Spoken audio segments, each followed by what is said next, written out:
बिस्मिल्लाहिर्रहमानिर्रहीम। अस्सलाम वालेकुम जी, मैं शेफ़ तौकीर हूँ। आज आपको जनाब ऐसी रेसिपी बताने वाला हूँ कि जिसके आगे पकोड़े समोसे तमाम चीज़ें फ़ेल हो जाएंगी। रमज़ान स्पेशल ये रेसिपी है। आपको पोटैटो पैटीज़ बनाने की रेसिपी बताऊँगा। लच्छेदार लेयर्स वाली पोटैटो पैटीज़ किस तरह से आप आसानी के साथ घर में तैयार करेंगे और घर में मौजूद चंद एक चीज़ों से ये तैयार हो जाती है। बहुत ही बेहतरीन होती है, खाने में ज़बरदस्त होती है। तो चलें फिर इसको शुरू करते हैं। सबसे पहले यहाँ पे देखें इसकी डो तैयार करनी है। ये मेरे पास मैदा है तकरीबन 1 पाव के करीब। इस 1 पाव मैदे के अंदर यहाँ पे जमा हुआ घी आपने शामिल कर देना है। मेल्ट करने की ज़रूरत नहीं है। जमा हुआ घी इसके अंदर शामिल कर देंगे तकरीबन 5 से 6 चम्मच के करीब। उसके बाद ये आधा चम्मच नमक है, ये भी इसमें शामिल करेंगे और इन दोनों चीज़ों को एक दफ़ा अच्छे से मिक्स कर लेंगे। इस तरह से इन तीनों चीज़ों को अच्छे से मिक्स कर लेने के बाद अब यहाँ पे रूम टेम्परेचर पानी लेंगे और इसको गूँधेंगे। पानी एक दफ़ा में बहुत ज़्यादा आपने नहीं थप देना। यहाँ पे देखें थोड़ा पानी इसके अंदर शामिल होगा। इसकी डो एक सख्त सी डो होगी, यानी उसका डो का जो झुकाव है वह सख्ती की तरफ होगा। बिल्कुल आपने नरम डो नहीं इसकी तैयार करनी और बहुत ज़्यादा पत्थर जैसी भी आपने नहीं करनी। मैं आपको बता देता हूँ इसकी डो किस तरह की तैयार होगी। देखिए यहाँ पे इसको मैंने गूंद लिया है। ये देखिए इस तरह की आपकी जो डो है वो तैयार होनी चाहिए। बहुत ज़्यादा नरम भी नहीं और बहुत ज़्यादा सख्त भी नहीं, दरमियानी सी एक डो इसकी तैयार होगी। डो को तैयार करने के बाद मैंने यहाँ पे तकरीबन 4 मिनट के लिए इसकी गुंदाई की है। गूंद लेने के बाद अब आपने इसको छोड़ देना है तकरीबन 10 मिनट के रेस्ट के। देखिए यहाँ पे तकरीबन मैदे को हमने 10 मिनट के लिए रेस्ट के ऊपर रखा था। अभी हम इसको करेंगे, इसके पीस करेंगे और इसके पेड़े बनाएंगे। ये देखें इस तरह आपने हाथ की मदद से मसल के इसको लंबा सा कर लेना है। इससे ये होगा कि पेड़े एक साइज़ के बन जाएंगे। ये देखें जो आप नॉर्मली घर में रोटी के लिए पेड़ा बनाते हैं उससे थोड़ा सा छोटा पेड़ा इसका बनेगा। ये देखें इस तरह से इसकी आपने कटाई कर लेनी है। इस एक पेड़े में से तकरीबन 2 हमारे जो पैटीज़ हैं वो तैयार होंगे। देखें इस तरह से इसके पेड़े बनाएंगे और इसको रखते जाएंगे। इसको हमने बेसिकली बेलना है, तो इस तरह इसको पेड़ा सा बना के ये देखें इसकी यूँ एक टिक्की सी बनाऊंगा और इसको रख दूंगा उसी बाउल के अंदर। देखिए जी यहाँ पे तकरीबन 2 पेड़े जो हैं उनको हमने पेड़े नहीं बनाया, टिक्कियाँ नहीं बनाया। अभी करेंगे ये कि इस मैदे को एक दफ़ा इकट्ठा करेंगे। इसको थोड़ा सा हम जो है वो कलरफुल बनाएंगे।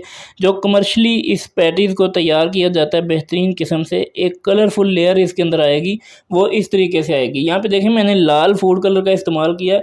तकरीबन 3 से 4 ड्रॉप इसके अंदर डाले हैं और इसको अच्छे से मिक्स कर लेंगे। आप कोई भी कलर यहाँ पर अगर इस्तेमाल करना चाहें तो कर सकते हैं। ये देखें इस तरह से इसको अच्छे से मिक्स कर लिया। ये बिल्कुल बेहतरीन किस्म से तमाम जो कलर है इसके अंदर मिक्स हो चुका है। अब इसको बराबर बराबर तकसीम करके इसकी भी उसी तरह की जो है वो टिक्कियाँ बना लेंगे जैसे हमने पहले तमाम मैदे की बनाई हैं, इस तरह की। इस तरह से बना लेने के बाद मज़ीद इसको 10 मिनट के लिए छोड़ देंगे और तब तक हम इसकी जो है वो फिलिंग तैयार करेंगे। इसकी फिलिंग तैयार करना भी बहुत ही सिंपल और आसान है। ये देखें तकरीबन आधा चम्मच मैंने यहाँ पे नमक जो है वो शामिल कर दिया है।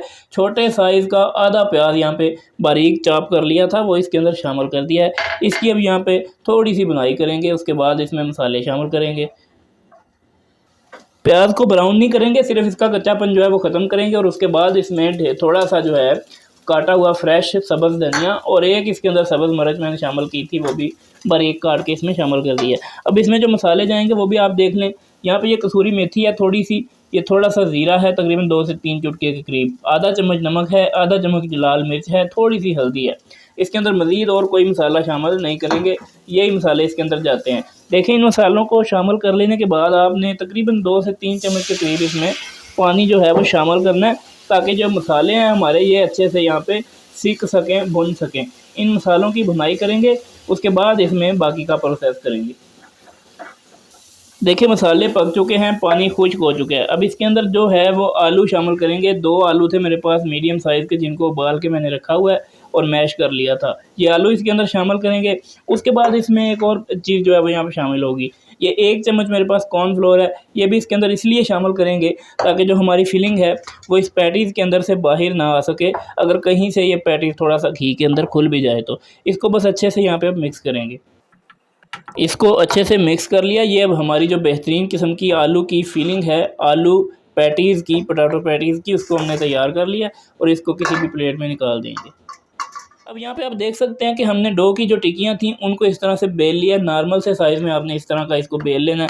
बेलने के बाद क्या करना है कि यहाँ पे आटा या मैदा ले लें 4 चम्मच, और 4 चम्मच ही मेल्टेड घी ले लें और दोनों को मिक्स करके थोड़ी देर फ्रिज में रख दें, तो ये आपका घोल तैयार हो जाएगा। ये मैंने पहले से तैयार किया हुआ है। इसको इस पूरी रोटी के ऊपर अच्छे से फैलाएँगे। पहले पूरी रोटी के ऊपर ये घोल लगा लेने के बाद अब आपने खुश्क मैदा भी इस पूरी रोटी के ऊपर अच्छे से डस्ट करना है। यानी ये देखें, कोई भी इसकी जगह जो है वो खाली नहीं रहनी चाहिए, थोड़ा बहुत मैदा होना चाहिए। इस तरह से डस्ट करके इसको आप ऊपर से भर देंगे रोटी को। ये देखें, इस तरह से डस्टिंग कर लेने के बाद अब दूसरी रोटी उठाएंगे और इसके ऊपर रखेंगे। आपने एक साइज़ की रोटियां बेलनी है। इसके ऊपर फिर से अब ये पहले लगाएंगे, उसके बाद मैदा लगाएंगे। तमाम रोटियों को ऐसा ही आपने जोड़ लेना है। देखिए, इस तरह से तमाम रोटियों को हमने तय लगा लिया है। अब आपने करना ये है कि हाथ की मदद से इस तरह इसको दबाते हुए थोड़ा सा यहाँ पे बड़ा कर लेना है, ताकि कोई भी रोटी बड़ी और छोटी ना रहे। ये देखें, इस तरह से दोनों तरफ से पहले यहाँ से करेंगे, फिर दूसरी तरफ से उठा के इस तरफ से भी फैलाएंगे, ताकि तमाम रोटियाँ इक्वली फैलें, छोटी बड़ी ना रहें। ये देखिए, देखें, अब आपने करना ये है कि इसको आपने टाइटली यहाँ पे रोल करना है। इस तरह से उठा के इसके अंदर बिल्कुल भी एयर नहीं होनी चाहिए, खला नहीं होनी चाहिए। इस तरह से इसको रोल कर देंगे उठा के पूरी रोटी को। ये देखिए, इस तरीके से इसको रोल कर देंगे। इसको अभी हमने थोड़ा सा रेस्ट और देना है, तकरीबन 5 से 6 मिनट का। देखिए, 5 से 6 मिनट की रेस्ट के बाद अब इसके हमने इतने इतने से जो है वो पीसेस काट लेने हैं। इतने इतने से इसके जो है वो पेड़े काट लेने हैं। ये देखिए, सुभान अल्लाह, आप लेयर्स जो है यहाँ पे चेक कर सकते हैं। इस तरह से तमाम को काट के यहाँ पे एक दफ़ा रखेंगे।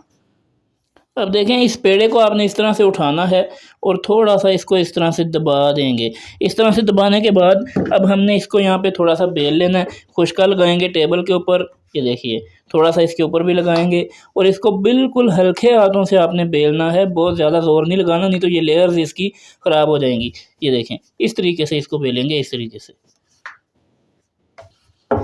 ये देखें, यहाँ पे इसको आपने बहुत ज़्यादा बारीक नहीं करना, इतना मोटा इसको रखना है। इतनी इतनी ही इसकी हम तमाम की जो है वो रोटियाँ बेल लेंगे। इसकी फिलिंग आपने किस तरह से करनी है, इसके चारों तरफ अच्छे से पानी जो है वो लगा लेंगे।